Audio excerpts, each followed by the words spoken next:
Now's the time for the battle to ensue. Acquisition Sony versus Microsoft. Fight! Let's get into the video, guys.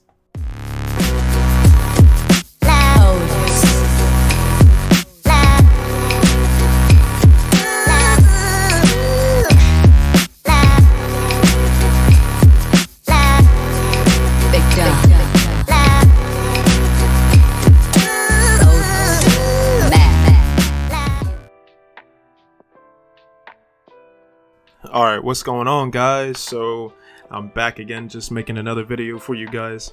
And as I've mentioned before, this particular video is still going to be kind of in the same vein of the other videos that I made in regards to this whole thing about acquisitions.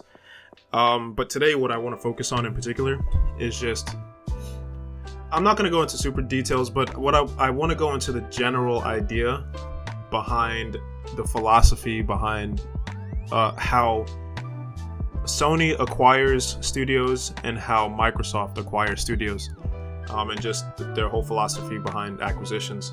Now, I'm not gonna come into this video with a whole bunch of different, like a spreadsheet of all of the things. No, I'm not gonna do that. I'm just very general. So I want to kick this off because it's going to be a bit of a comparison video, but as you can tell, both of the philosophies for how Microsoft and Sony acquiring studios are very, very different. Very different.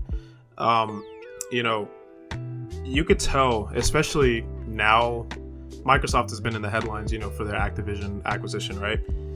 You could tell that based on the moves that they've made before, a lot of the reason why they buy the studios that they do is because they want to purchase IP. Now, this is true to even before Game Pass. When they bought Lionhead and when they bought Bungie at the time, Epic, with Gears of War. I believe they bought Turn 10, but as a matter of fact, I believe Turn 10 was probably one of the only studios that they had where they actually worked alongside the studio to create Forza. But that was an outlier because in comparison, like I said, you had Bungie with Halo. They bought them. They bought them because of the IP. Epic with Gears of War, with the Gears of War franchise. They bought them because of the IP. Lionhead, I believe with Fable, I believe they worked alongside them as well, which was another outlier.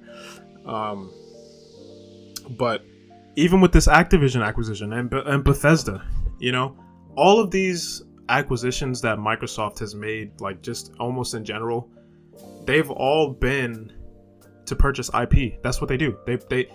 They have always had a lack of IP, and the biggest IP that they have on their platform right now are IP that they bought for the most part. The biggest ones, Halo, Gears, all that, right? They bought those. And it's the same thing with Bethesda. They're buying these IP. They bought Fallout. They bought Elder Scrolls. They bought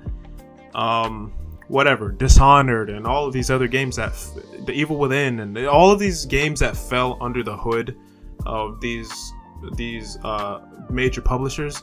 That's what they wanted. They wanted to buy the acquisition. They wanted to buy the IP. That's the reason why they bought it.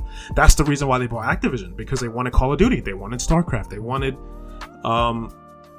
Crash Bandicoot. They wanted these IP because they are prestigious IP. They're successful, right? They're not in the game to create. They're in the game to buy the IP. That's the philosophy. Now, I'm not saying that it's a bad thing to buy acquisitions, because I see a lot, or buy companies and studios. I see a lot of people talking about that. They're like, oh, Microsoft bought Activision and it's bad, and Sony buys so-and-so Bungie and it's great, right? No, it's not the fact that they buy the publisher or they buy the studio in itself. It's why they do it. Why? That's why I believe a lot of people are upset. People have other concerns as to why they're buying these publishers, why it could be bad for gaming. I'm not going to dive into that. I'm focusing specifically on the philosophy behind it, right? Whereas if you look at how Sony buys their studios, and this has always been the case, they always buy them for talent. They buy them for expertise. They buy them for what they can actually do, how they can elevate them.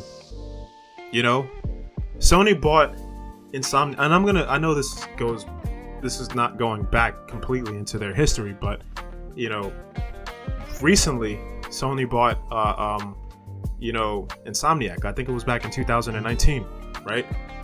They bought them, and then they were given the opportunity to make a Marvel game for Spider-Man. They wanted the talent. You know, they didn't want to buy IP. The IP that they made were already available on the platform. Ratchet and Clank and Spider-Man. Well, not Spider-Man, but Ratchet and Clank and whatever, right? Those games are already on PlayStation. So they didn't buy it for the IP. They bought it because they wanted the people who were incredibly talented under that studio. Same thing for Bluepoint. Same thing for Housemarque. Same thing for, some of these other, even Bungie. Same thing for Bungie. Sony didn't buy Bungie for the Destiny. I mean, they did, but they bought them for the talent. And you know how we know that?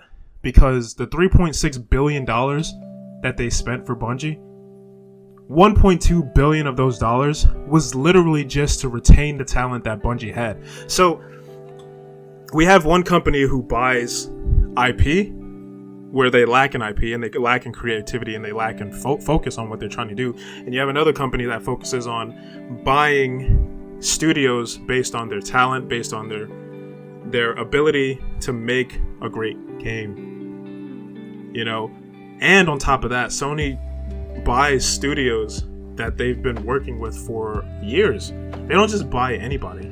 You know, even some of these smaller studios, man, like Nixus and Valkyrie Entertainment, right? Firesprite, you know, they bought them because they've worked with Sony for a long time. And if maybe not under those same exact names, you know, these studios are made from developers that have been working with Sony for a very long time. Like, I believe Firesprite consisted of Liverpool. You know, Liverpool was one of the old studios that obviously at this point is closed down, but worked with Sony nonetheless for years. You know, so one is focused on talent, creativity, creating how you can elevate, which is Sony, obviously, how they can elevate the studios. They even said that they wanted to do that with Bungie. Microsoft, on the other hand, their philosophy is they want to buy IP and just keep it exclusive to their platform. I'm not going to say, you know, that it's necessarily a bad thing. I personally don't like it. I would prefer that you buy a studio based on the talent so that we can, you know, see that talent translate over into new games. And we've already seen that. Like on Sony, and you can see that Sony, that's a focus that they've had, man. You know, when they acquired Insomniac, they had Spider-Man. You know, when they acquired Bluepoint, they already had the Demon's Souls remake, and they created the remake for Shadow of the Colossus, right? Both very well received games. When they bought Housemarque had just created Returnal, you know? So alongside these acquisitions, you had new games that came along with them, right? Even Firesprite, right? Firesprite has a new game that's coming with it right now. The Horizon, Call of the Mountain, alongside Guerrilla Games. They're working on that. So that's just the difference. You know, nobody's really complaining. And even when Microsoft purchased, like Ninja Theory and all those other studios, Psychonauts or whatever, it didn't really make sense within the culture of what they're doing. But nobody really had a problem with it. Nobody really cared about it because they were studios based on their talent. You know, not based on the IP that they have. You know, which unfortunately for Microsoft is an outlier. But not that they've never done it before, but it's just few and far between. But those are just the major differences I see between how Microsoft and Sony acquires their studios. You know, one wants to elevate, one wants to create, the other one just wants to buy IP. You know, Microsoft being the one buying IP, Sony being the one wanting to create and cultivate talent. So, but that's it. That's pretty much my thoughts on that, man. I don't really have anything else to say. If you like the video, just make sure you like, share, subscribe. Leave a comment in the comment section. Hit that notification bell, and I'll catch you guys in the next video. Peace.